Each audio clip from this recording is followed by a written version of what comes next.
आगे बढ़ते हुए जो खबर है वो पाकिस्तान से है। पाकिस्तान जहां पर हालात लगातार बिगड़ते हुए चले जा रहे हैं। एक तो कंगाली, भुखमरी जो पाकिस्तान सरकार के लिए सबसे बड़ा सरदर्द है, महंगाई जो कि आवाम के लिए बड़ी मुसीबत है, लेकिन साथ ही साथ जो आतंकी हमले हैं वो भी नहीं थम रहे और प्रदर्शन की जो आग है वो लगातार बढ़ रही है। खैबर पख्तूनख्वा से अपडेट आप जानिए, जहां पर सड़कों पर आ गए एक साथ हजारों लोग पाकिस्तानी सेना के खिलाफ हल्ला बोलते हुए। इन लोगों का ये कहना है कि हमें आज़ादी चाहिए। 10,000 से ज्यादा पश्तून लोग हैं जो कि सड़कों पर आ गए हैं। प्रदर्शनकारी आर्मी गो बैक के नारे लगा रहे हैं। सेना ने इलाके में आतंक मचा रखा है, ये प्रदर्शनकारियों का कहना है। ये कह रहे हैं कि आतंकियों के बहाने आम लोगों पर जुल्म ढाने का काम सेना के जरिए हो रहा है और ऐसे में ये जो आम लोग हैं ये सड़कों पर आ गए हैं। इस प्रदर्शन के खिलाफ आवाज उठाई जा रही है और ये कहना है कि हमें परेशान करना बंद हो। पाकिस्तान सरकार और पाकिस्तानी सेना दोनों के ही खिलाफ ये लोगों का गुस्सा है जो अब सड़कों पर आता हुआ खैबर पख्तूनख्वा में नजर आ रहा है। खैबर पख्तूनख्वा वही इलाका जहां पर पिछले कुछ दिन से लगातार आतंकी हमले हो रहे हैं, बम ब्लास्ट हो रहे हैं, लोगों में दहशत यूं ही पसरी हुई है। और यहाँ सड़कों पर अगर आप देखेंगे दूर दराज की ये जो तस्वीरें हैं जहाँ पाँव रखने तक की जगह आपको दिखाई नहीं देगी। हजारों लोग सड़कों पर आ गए, 10,000 के करीब ये पश्तून लोग हैं जो कि सड़कों पर आ गए और उनके खिलाफ ये पाकिस्तान सरकार के खिलाफ प्रदर्शन इनका तेज है। और इनका कहना यह है कि आर्मी जो जुल्म ढा रही है उस पर तुरंत कंट्रोल होना चाहिए। इस तरह का जुल्म, ज्यादती हम बर्दाश्त नहीं करने वाले हैं। बड़ी खबर इस वक्त की, खैबर पख्तूनख्वा में जिस तरीके से लोग सड़कों पर आए हैं उसकी तस्वीरें एक बानगी भरे हैं। खैबर पख्तूनख्वा हुआ, बलूचिस्तान हुआ, पीओके हुआ, अलग अलग हिस्सों में लोगों के जरिए इसी तरह का प्रदर्शन हो रहा है और इस प्रदर्शन में लोगों के जरिए कहा जा रहा है कि सेना हम पर जुल्म ज्यादती कर रही है, आतंकियों के बहाने हमारे बीच में आती है, हम पर जुल्म ज्यादती करती है और फिर चली जाती है। इस तरह का जुल्म हम ज़रूर इसके खिलाफ आवाज़ उठाएंगे और आगे भी इस तरह के प्रदर्शन चलते रहेंगे। अब ये जो 10,000 पश्तून हैं जो कि सड़कों पर आ गए हैं, इंसाफ की मांग कर रहे हैं, अपने अधिकारों के लिए आवाज़ उठा रहे हैं, ये पश्तून आखिर हैं कौन, ये आप जानिए। पख्तून या पठान इन्हें कहा जाता है और 10,000 से ज़्यादा की संख्या में ये अभी सड़कों पर हैं। मुख्य रूप से उत्तर पश्चिमी पाकिस्तान में ये रहते हैं और अपने अधिकारों के लिए आवाज़ उठाने में आज इनकी आवाज़ बुलंद है। उग्र प्रदर्शन भी देखने को मिल रहे हैं। दक्षिणी और पूर्वी अफगानिस्तान में इनकी बसावट है, ये रहते हैं वहां पर। पाकिस्तानी पश्तून अफगानिस्तान से आए हैं और यहाँ जब आकर बसे तो किस तरह का बर्ताव उनके साथ हो रहा है जिसके खिलाफ वो सड़कों पर आ गए हैं, अंदाजा आप लगा सकते हैं।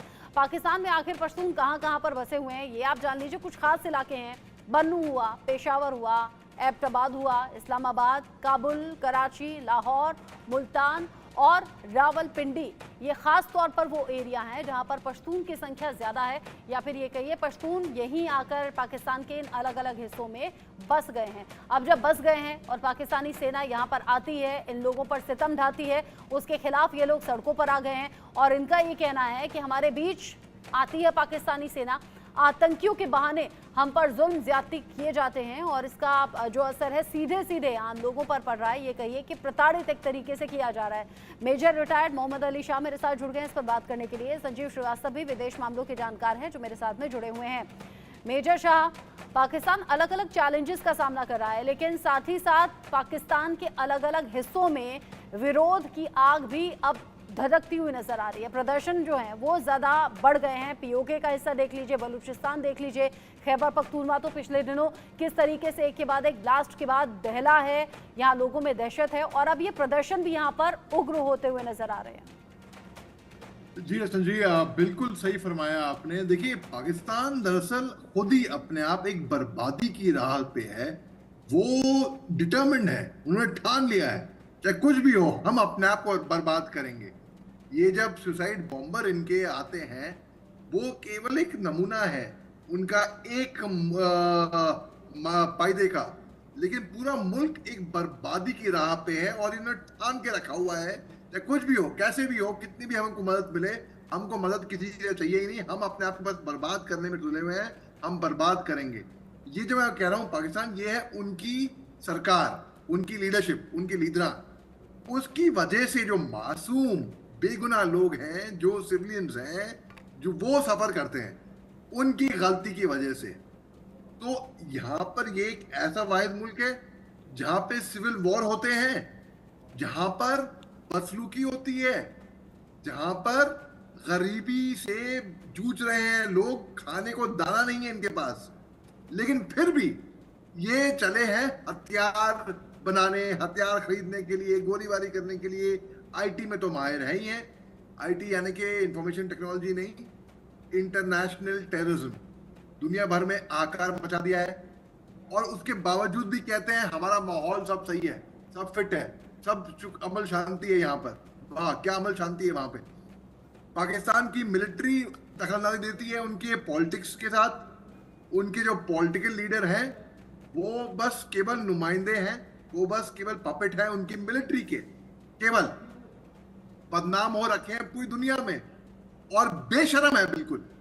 इनको अपनी इज्जत की परवाह नहीं है। इनको बिल्कुल इनकी लीडरान, इनके पॉलिटिकल लीडर्स की वजह से इनका नाम जगत में खराब हो रहा है, और खराब है, वैसे भी कोई क्रेडिबिलिटी है नहीं। और ये किससे सीखते हैं? ये इन्फ्लुएंस्ड है अपने बड़े भाई, अपने सगे, तो खैर इनका कोई सगा तो है नहीं, इनको सगा मानते हैं, वो इनको सगा ना मानता हो।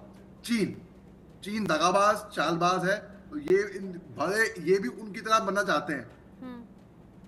जुल्फिकर अली भुट्टो, बेनजीर भुट्टो के जो पिताजी थे, उन्होंने, उनके जो वालिद साहब थे, उन्होंने कहा था पाकिस्तानी घास खा लेंगे लेकिन एटम बम जरूर बनाएंगे।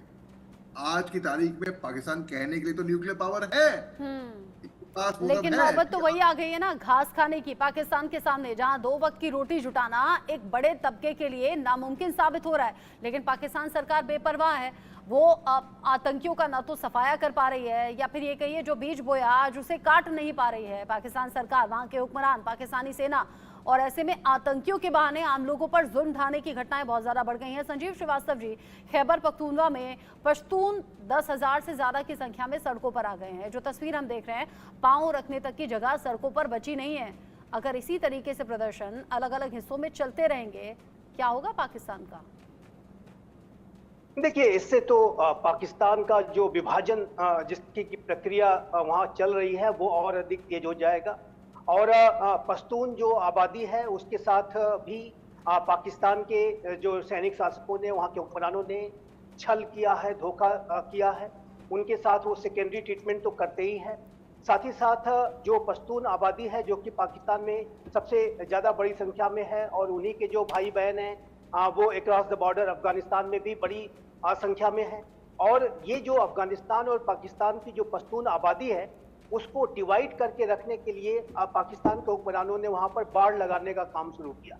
और इस बाड़ लगाने के काम को करके और बीच बीच में चेक पॉइंट्स वगैरह लगा करके जो पश्तून आबादी जो अफगानिस्तान पाकिस्तान की है उसका आपस में जो क्लोज इंटरेक्शन रहता है उसको वो तोड़ना चाहते थे। पश्तून आबादी की एकता को ये तोड़ना चाहते हैं, क्योंकि पाकिस्तान के हुक्मरानों को इस बात का भय है कि यदि अफगानिस्तान और पाकिस्तान के जो पश्तून आबादी एक साथ अगर आ गए तो ये अलग एक पश्तूनिस्तान जो जिसकी की मांग पहले से ही चल रही है वो और अधिक तेज हो जाएगा। आप जानते हैं कि पाकिस्तान में एक पश्तून तहफ़्फ़ुज़ मूवमेंट भी चलता है, और वो उस मूवमेंट के माध्यम से पश्तून आबादी जो वहाँ पर अपनी पाकिस्तान में अपने दमन, शोषण, बर्बरता, अत्याचार के खिलाफ लगातार धरने प्रदर्शन करती है, और ये पाकिस्तान के हुक्मरान लगातार इससे भय में और दबाव में रहते हैं। दूसरा, हम ये भी देखते हैं कि जहाँ तक जो तालिबान की जो सरकार है अफगानिस्तान में, वो डूरंड लाइन को नहीं मानती है, और वो पश्तून आबादी को जिस तरीके से पाकिस्तान डिवाइड करने की कोशिश करता है, बाड़ लगाने का काम वगैरह करके, उसका वो विरोध करती है। और इसकी वजह से अफगानिस्तान की तालिबान सरकार और पाकिस्तान की सरकार में बाड़ लगाने के काम को लेकर के आए दिन झड़पें भी होती रही हैं, उसमें कई जो है सैनिक दोनों पक्षों की तरफ से मारे भी जाते रहे हैं। दूसरा, एक जो पाकिस्तान के हुक्मरानों का जो अपना खुद का खड़ा किया भस्मासुर है वो है तहरीक तालिबान पाकिस्तान। तहरीक तालिबान पाकिस्तान, पाकिस्तान की जो पश्तून आबादी के अंदर जो एक असंतोष है, जो उनके अंदर एक गुस्सा है, उसका भी वो फायदा उठाते हुए वो पूरे क्षेत्र पे अपने प्रभाव को बढ़ाने की कोशिश कर रहा है। वहाँ पर वो हमले कर रहा है, पाकिस्तान के हुक्मरानों को जो टारगेट कर रहा है। और पाकिस्तान के जो आर्मी, ISI, पुलिस फोर्सेस हैं वो इतने ज़्यादा ब्लाइंड आइड हैं, वो अंधदृष्टि के साथ काम करते हैं कि जब वो आतंकियों के खिलाफ कार्रवाई करने की प्रक्रिया में वो पश्तून आबादी पर ही हमला बोल देते हैं। और अभी आपने देखा कि आतंकियों को मारने के बहाने उन्होंने जब अनेक निर्दोष लोगों को टारगेट कर लिया तो पूरी आबादी वहां पर सड़कों पे उतर आई है। 10,000 से भी ज्यादा पश्तून सड़कों पे हैं, प्रदर्शन कर रहे हैं। और ये जाहिर है कि पाकिस्तान, जैसा कि मैंने कहा कि अगर ऐसा ही रहा तो वो विखंडन से उसको कोई रोक नहीं सकता है। पाकिस्तान में आप जानते हैं कि पश्तूनिस्तान की मांग अलग चल रही है, बलूचिस्तान की मांग अलग चल रही है, सिंध देश की मांग अलग चल रही है, और पाकिस्तान ऑक्युपाइड कश्मीर तो भारत की टेरिटरी है, वो भी भारत में उसका समय आने पर विलय होगा। तो ये जो पाकिस्तान है वो कम से कम 4 भागों में विभाजित हो जाएगा, जिस तरह से जो वहाँ पे स्थितियां हैं। और पाकिस्तान के हुक्मरानों का, जैसे कि मैंने कहा कि वो अपने वेस्टेड इंटरेस्ट में, अपने खुद के हितों को सिद्ध करने में इतने ज्यादा मशगूल रहते हैं कि वो अपने राष्ट्र के हितों को हमेशा उन्होंने सेकेंडरी रखा है। इसी की वजह से उनका एक पहला विभाजन हो चुका है। बांग्लादेश, आप जानते हैं कि पाकिस्तान के जुल्म सितम की वजह से ही बांग्लादेश उससे अलग हुआ था। और अभी जो स्थितियां दिख रही हैं तो उसमें ऐसा लगता है कि पाकिस्तान कम से कम 4 टुकड़ों में बट जाएगा, जिस तरीके के वहाँ के हुक्मरानों का वहाँ की आबादी के प्रति, वहाँ की आवाम के हिंदुस्तान प्रति से अलग होकर वो दिखाई पाकिस्तान देता है। बसा और अब पाकिस्तान के भी टुकड़े टुकड़े होने की नौबत आ गई है। मेजर शाह, पाकिस्तान जिसके हालात कभी सुधरते नहीं, जब भी हम डिस्कशन करते हैं तो पूछते हैं पाकिस्तान का भविष्य आखिर होगा क्या, इसके हालात कभी सुधरेंगे क्या। तो अब नतीजा वही होता हुआ दिख रहा है, पाकिस्तान जो अब खंड खंड हो जाएगा, बिखर जाएगा टुकड़ों में। इसमें कोई शक की बात नहीं है, इसमें तो कोई शक की गुंजाइश है भी नहीं। और संजीव जी ने बिल्कुल सही फरमाया है, ये दरअसल आत्मनिर्भर है, ये सक्षम है अपने आप को बर्बाद करने में। इनको बाहर से कोई दुश्मन की जरूरत आवश्यक नहीं है, बिल्कुल भी जरूरत नहीं है। अपने आप अंदर ही इनके अंदर यहाँ पीओके की मांग अलग, सिंध प्रोविंस की मांग अलग, इसकी मांग अलग, तो हर तरीके बंटने वाले हैं। और जब ये बटेंगे तो इनके जो लीडरान है अभी जो एंजॉय कर रहे हैं कांटों का ताज पहनकर, वो भी इनको चुभ ही रहा होगा कांटों का ताज, फिर भी तब जाके इनको ये सीखेंगे कभी नहीं, ये इनको समझ कभी आएगी नहीं। क्योंकि वो क्या है ना कि कुत्ते की दुम कभी सीधी होती ही नहीं है, आप कुछ भी कर लें वो टेढ़ी की टेढ़ी ही रहेगी। तो बस ठीक इन्हीं का ही हाल है वो। क्योंकि इनके इतिहास में अगर हम जाएंगे 1947 से, जब लियाकत अली खान का असैसिनेशन हुआ था 1951 में, जो उनके पहले वजीर आजम थे, तब से लेके अब तक, और 1950 में IMF ज्वाइन किया था इन्होंने, क्योंकि इनकी इकोनॉमी गिर रही थी, ऑलरेडी इनकी इकोनॉमी गिर रही थी। तो बुनियादी जो उनकी रखी गई, इनकी नींव रखी गई, वही इतनी कमजोर थी। तो किसी तरह वो डगमगा गए इतने दूर तक आई है, अब तक तो आ गई है, आगे कहाँ जाएंगे ये लोग, इनके पास पैसे नहीं है। अरे पैसे तो आम हर जगह पे जरूरत होती है, भिखारी का कटोरा लेकर इनके लीडरान को शर्म भी नहीं आती, बेचारों बेशरम होके वो मांगते हैं चीन से, रूस से, इससे उससे, कहीं पे इनको मिला नहीं, इनको तमाशा ही मिला है, केवल इंसल्ट ही हुई है। तो इनको जब, जिनको अपनी, अगर अपनी खुद की इज्जत नहीं होगी तो बाकी लोग आपकी इज्जत क्या करेंगे भाई।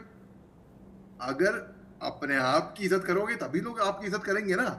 तो पाकिस्तान अपने दुख से दुखी नहीं है, वो औरों के सुख से दुखी है, वो एकदम अपने ठीक बात पड़ोसी है। के सुख से भारत दुखी है। पाकिस्तान को लेकर जब जब बात होती है संजीव जी, तो जमीन आसमान का अंतर दोनों देशों में नजर आता है। और वाकई ये जमीन आसमान का अंतर अलग अलग वजहों से भी सामने आता है, जिसमें एक सबसे बड़ी वजह तो फिलहाल इन दिनों बनी हुई है पाकिस्तान की सेना। एक तरफ यहाँ हिंदुस्तान की सेना, जिसे सर आंखों पर रखा जाता है, जो सम्मान के मामले में ऊपर रहती है, और देश की सेना में जो जवान हैं वो पूजनीय होते हैं एक तरीके से देश के लिए, क्योंकि वो 24 घंटे सातों दिन मुस्तैदी से देश की सीमा पर पहरा दे रहे होते हैं, देश की रक्षा कर रहे होते हैं। ये सम्मान और ये ओहदा यहाँ हिंदुस्तान के सेना के जवानों का है। और उधर पाकिस्तान की सेना जो लोगों की गालियां खा रही है, लोगों के तरह तरह के जो आरोप हैं वो उनका सामना कर रही है। और पाकिस्तान की सेना और हिंदुस्तान की सेना, जमीन आसमान का फर्क। जी जी बिल्कुल, कोई तुलना हो नहीं सकती। और भारत की जो सेना है, हमारा जो पूरा मिलिट्री का एस्टेब्लिशमेंट है, वो एक लोकतांत्रिक तरीके से एक बेहतर और एक बिल्कुल अच्छी तरीके से स्थापित प्रक्रिया के साथ कार्य करता है। पॉलिटिकल लीडरशिप के डिसीजंस होते हैं, उनको हमारी सेना अपना पूरे संकल्प के साथ और अपने त्याग की भावना के साथ उसको इम्प्लीमेंट करती है। और उसी वजह से जिस तरह से हमारे सेना का अनुशासन है, जो उनके अंदर की संकल्पबद्धता है राष्ट्र के प्रति अपने त्याग और बलिदान को करने की जो भावना है, उसकी वजह से वो पूजनीय होते हैं। और इसी वजह से भारत की सेना के प्रत्येक सैनिक का एक बहुत बड़ा सम्मान भारत के पूरे समाज में होता है। लेकिन यदि आप पाकिस्तान की सेना की बात करें तो पाकिस्तान की सेना से वहाँ की आवाम जो है वो भय खाती है। वो उसके अंदर एक डर है कि यदि हमने कुछ गलत किया तो ये जो सेना के जो लोग हैं वो आवाम के ऊपर ही जुल्म सितम कर देंगे। आप जानते हैं कि पाकिस्तान का अभी तक का जो इतिहास रहा है उसमें आधे समय तक पाकिस्तान की जो सेना है, जो आर्मी है, वो आईएसआई है, वो सीधा सीधा शासन करती रही है और आधे समय तक वो पर्दे के पीछे से शासन करते हैं। पाकिस्तान में जो जमहूरियत है, जो लोकतंत्र है, वो दिखावे का लोकतंत्र है। वहाँ के जो जमहूरियत के नेता हैं वो पपेट्स हैं और आर्मी आईएसआई जिसको चाहती है वो सत्ता में बिठा देती है और जिसको चाहती है वो उसको जेल में डाल देती है या फांसी के तख्ते पर लटका देती है या लंदन या दुबई भेज देती है। तो ये जो पाकिस्तान की जो सेना है उसका पाकिस्तान की आवाम के ऊपर एक कब्जा है। इसी वजह से पाकिस्तान की सेना के बारे में कहा जाता है कि पाकिस्तान एक ऐसा राष्ट्र है कि पाकिस्तानी सेना के पास एक राष्ट्र है, जबकि जो अन्य जो लोकतांत्रिक राष्ट्र हैं इसमें जाहिर कि बड़े जो जिम्मेदार राष्ट्र हैं उनके पास सेनाएं होती है, लेकिन पाकिस्तान की सेना के पास एक राष्ट्र है जिसको कि इन्होंने अपने कब्जे में करके रखा हुआ है। तो इसी वजह से आप देखिए तो पाकिस्तान की सेना के संदर्भ में वहाँ के जो आवाम है उनके अंदर कोई सम्मान की भावना नहीं है, बल्कि एक भय है, एक असुरक्षा रहती है। और पाकिस्तान की सेना ने शुरू से डे वन से एक ऐसा सिस्टम बना करके रखा हुआ है कि जिसमें कि वहाँ की जमहूरियत को कभी वो मजबूत उन्होंने होने ही नहीं दिया। क्योंकि यदि जमहूरियत मजबूत हो गई, यदि जनता की आवाज बुलंद होने लगी, यदि कोई इमरान खान जैसा नेता खड़ा होने लगा, तो फिर वहाँ की आर्मी और आईएसआई के जो हुक्मरान है उनकी जो ऐशगाह बना रखी है, जो आलीशान जीवन बिताते हैं, उसका वो छीन जाएगा उनसे और जमहूरियत के नेता सामने आकर के पूरे सिस्टम पर अपना शासन करने लगेंगे। तो ये पाकिस्तान के हुक्मरानों को स्वीकार नहीं है और इसी वजह से उन्होंने अपने हितों को, अपने जो वेस्टेड इंटरेस्ट हैं उनको हमेशा सिक्योर करके रखने के लिए अपने आवाम के हितों को, अपने राष्ट्र के हितों को, अपने जो डिफरेंट वहाँ पे इथनिक जो ग्रुप्स हैं उनके हितों को हमेशा सेकेंडरी रखा और जिसका कि परिणाम ये हुआ कि पाकिस्तान, जैसा कि मैंने कहा कि एक विभाजन तो उसका पहले ही हो चुका है और आने वाले समय में अगर ऐसी ही स्थिति रही तो उसको कई भागों में बांटने से कोई रोक नहीं सकता है। और इसके लिए सिर्फ और सिर्फ पाकिस्तान के जो हुक्मरानों की जो एक सेल्फिश जो उनका अप्रोच रहता है, एक अंधदृष्टि जो रहती है, वही उसका लिए जिम्मेदार होगी। उनकी जो अवसरवादिता, जो उनका जो अपॉर्चुनिस्टिक बिहेवियर है, वही उसके लिए जिम्मेदार होगा। और अभी आप देखिए तो इस समय पाकिस्तान लगातार रसातल में जा रहा है। भारत से तो आप तुलना छोड़ दीजिए, जो भारत के अन्य जो पड़ोसी राष्ट्र हैं वो भारत पाकिस्तान से कहीं ज़्यादा अच्छा और बेहतर परफॉर्म कर रहे हैं और इसी वजह से मेरा ऐसा मानना है कि पाकिस्तान का आने वाला जो भविष्य है वो बेहद अंधकार में दिखाई देता है। और एक अंतिम बात मैं अवश्य जोड़ूंगा कि पाकिस्तान के हुक्मरानों ने जो आतंकवाद को इंस्ट्रूमेंट ऑफ स्टेट पॉलिसी के तौर पर और आतंकियों को स्ट्रेटेजिक असेट के रूप में इस्तेमाल करने के लिए जो एक नीति बनाई, उसका जो परिणाम ये हो रहा है कि आज ये आतंकी संगठन जिनको कि पाकिस्तान ने पाला पोसा बढ़ा किया, ये जो जहरीले सांप है वो आज इतने ज्यादा जो है अति महत्वाकांक्षी हो गए हैं कि वो पूरे पाकिस्तान पर शासन करना चाहते हैं। और वो सही बात है, आतंक को बढ़ावा दिया, सेना के हाथों में कमान रही, पाकिस्तान में वक्त वक्त पर हुआ तख्ता पलट इस बात का संकेत देता रहा कि वहाँ कभी भी कुछ भी होता है, राजनीतिक अस्थिरता हमेशा बनी रहती है। मेजर शाह, जिस भी देश में हुक्मरान अगर अपनी जेबें भरने लगे या फिर सिर्फ अपना हित देखने लगे, अलग अलग वजहों को लेकर सिर्फ पॉलिटिक्स होती रहे, उस देश का भला कभी हो सकता है क्या? नहीं जी, बिल्कुल कभी नहीं हो सकता। और जो पॉलिटिशियन एक अपने मुल्क से ज्यादा अपनी कुर्सी से प्यार करे, उसको परवाह नहीं है कि मुल्क में क्या हो रहा है, वो भाड़ में जाए। हमें तो अपनी सत्ता चलानी है, अपने मुल्क में रहना है, हमको यहाँ पे प्रधानमंत्री रहना है, वजीर आजम बन के रहना है, तो वो मुश्किल से बहुत मुश्किल में आएगा 100%। और जो पॉलिटिशियन मुद्दा नहीं खत्म कर सकता तो मुद्दा उसको खत्म कर देता है। तो आप देखिए, बात ऐसी है, पाकिस्तान के हालात, सूरत हालात तो दुनिया सब वाकिफ है उनसे, कोई ऐसा नहीं है, कोई बच्चा ऐसा नहीं है जिसको मालूम नहीं है पाकिस्तान में चल क्या रहा है। जिसको कहते हैं फौज में एक टर्म है व्हाइट डेमो और एक ब्लैक डेमो। व्हाइट डेमो होता है जैसे कि हिंदुस्तान के ऐसे बनो आप, और एक होता है ब्लैक डेमो कि ऐसे मत करना बिल्कुल भी। तो पाकिस्तान उस ब्लैक डेमो का दुरुस्त नमूना है। तो पाकिस्तान जो कि जिन्होंने वाकई में ये मजाक लगेगा लेकिन हकीकत की बात है, शेर बेचे हैं गधों के माफिक चीन को। बहुत हंसी की बात, हंसी भी आएगी हमें दर्शकों को ये सुन के, लेकिन हकीकत की बात है, ये मजाक नहीं कर रहा हूं मैं। उन्होंने शेर को बेचे हैं, चीन को शेर बेचे हैं गधों के माफिक। तो आप देखिए कितने हद तक गिर चुके हैं पाकिस्तान में ये लोग, क्योंकि उनकी लीडरान उनको फेल कर गई है, उनकी लीडरान ने उनको लेट डाउन किया है। रचना जी,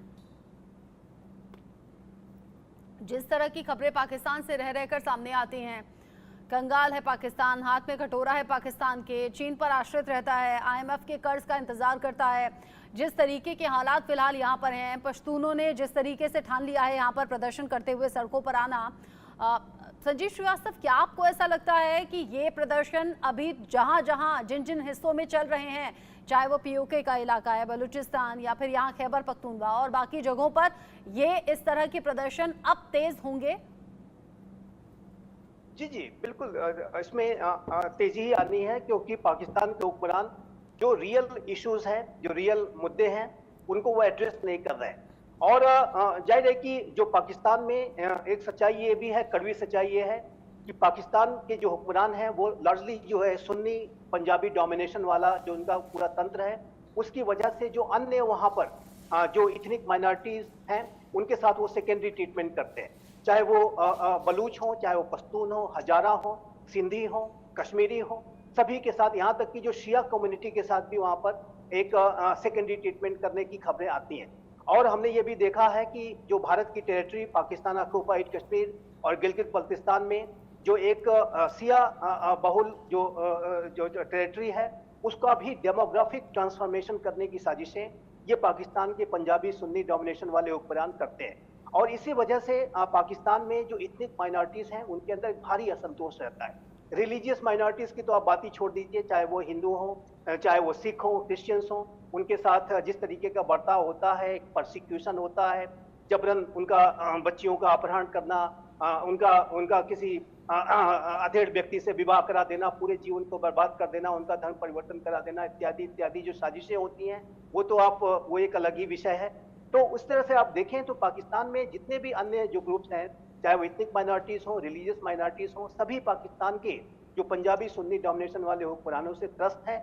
और ये जो हुक्मरान है वो अपने तंत्र को बनाए रखने के लिए जाहिर है कि वो किसी तरीके का ऐसा अप्रोच, सकारात्मक अप्रोच नहीं रखते हैं जिससे कि जो अन्य जो कम्युनिटीज हैं उनके इश्यूज एड्रेस किए जाए। और इसी वजह से मेरा ऐसा मानना है कि चाहे वो खैबर पख्तूनख्वा हो, चाहे वो बलूचिस्तान हो और कश्मीर हो, अन्य सिंध हो, वहाँ पर जो इस तरीके के प्रदर्शन है वो आने वाले समय में भी बने रहेंगे, क्योंकि उनके हुक्मरानों का, जैसा कि हमने अभी डिस्कस किया, मेजर शाह हमारे मित्र ने भी इस बात को कहा कि वहाँ के जो हुक्मरानों ने अपने जो इंटरेस्ट को हमेशा सर्वोपरि रखते हुए और एक ऐसे अप्रोच के साथ कार्य किया है कि उनको जो है विनाश के रास्ते पे वो जा रहे हैं। उनको जाहिर है कि उनको अभी भी एक सद्बुद्धि नहीं आती है कि राष्ट्र ही नहीं रहेगा तो किसके ऊपर शासन करेंगे और किस तरीके के ऐशो आराम में रहेंगे। तो ये जो पूरी स्थिति है वो बहुत निराशाजनक कर रहे हैं। और उस देश को ही अगर आप उसका बेड़ा गर्क करने पर उतारू हैं, उसे खत्म करने की आप तैयारी कर रहे हैं, तो फिर कहाँ आप राज करेंगे, कहाँ आपकी हुकूमत चलेगी? जिस तरीके से पश्तून हजारों की संख्या में सड़कों पर आ गए हैं, मेजर शाह ये कह रहे हैं कि आतंकियों के बहाने हम पर हमला होता है, यानी कि हमारे बीच में घुस जाते हैं सेना के जवान और उनके जरिए कहा जाता है कि आतंकी हम में से कोई है, हमें कभी भी कहीं से भी पकड़ लिया जाता है, कहीं भी हमें अंडरग्राउंड कर दिया जाता है, हमारे बारे में कोई खबर नहीं रहती है, हम हमारे बीच से ही लोगों को ले जाया जाता है और फिर कई बार तो जान से मार दिया जाता है। ये बर्ताव क्या लोगों को ट्रिगर करने का काम नहीं कर रहा है? जी रसन जी, मैं अगर निजी तौर पे अगर मैं बोलूं तो मैं पाकिस्तान की सेना, उनकी आर्मी को उग्रवादी आतंकवादी से कम नहीं ठहराता। मैं वो 99 में जिस तरीके से हिंदुस्तान में घुसे थे चोरी छुपे कारगिल के अंदर सिविल ड्रेस में, उनके रेगुलर फौजी थे। और बेशर्मी की बात है, बड़े हद की शर्म आनी चाहिए कि उन्होंने पहचानने से इनकार कर दिया। जो शव थे उनके फौजियों के, उनके सोल्जर के, पाकिस्तान ने बोला ये हमारे नहीं है, हम नहीं जानते इनको, आपको जो करना है करो, हमें नहीं चाहिए वापस। तो ये बहुत शर्म की बात है। अब आप देखिए, एक और चीज मैं आपको ध्यान ले जाऊंगा। अभी जब जम्मू की तरफ, जम्मू कश्मीर के जो हालात बने हुए हैं अभी फिलहाल, जो इन्होंने नैरेटिव बनाने की कोशिश करी है, रियासी और कटरा और कठुआ की तरफ को जो अटैक हुए हैं, ये एक ऐसी स्ट्रेटेजिकली सबके एक वेल प्लान्ड, जिस तरीके से मैंने उनको भापा है, मैं उनको उनका आकलन किया है, वो ऐसा है कि बिना किसी सेना, बिना पाकिस्तान की सेना की मदद से ऐसा अटैक करना बड़ा मुश्किल था।